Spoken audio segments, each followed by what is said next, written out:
সঙ্গীত তো একটা বড় ব্যাপার, অনেক বড় ব্যাপার। আমার একক ভাবনায় কিন্তু কোনো কিছুই হবে না, লাগবে সম্মিলিত প্রচেষ্টা।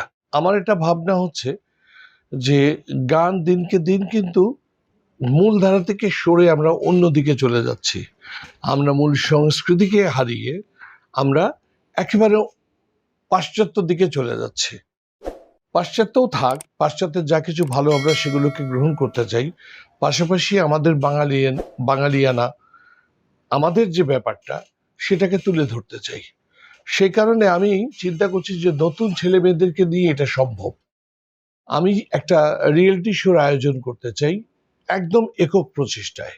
মানুষের সহযোগিতা পেলে আমার ধারণা যে বাংলাদেশের বাংলা গানকে আস্তে ধীরে আমরা আবার বিশ্ব দরবারে পৌঁছে দিতে পারবো। এই ভাবনাটাই আমাকে এখনো কুড়ে করে খাচ্ছে।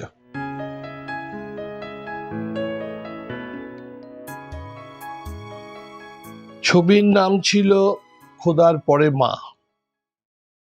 সেই ছবিতে আমরা একটি গান, আমাদের একটি রেকর্ড করা গান গেয়েছে পলাশ, সুর করেছিলাম আমি, লিখেছিলাম আমি।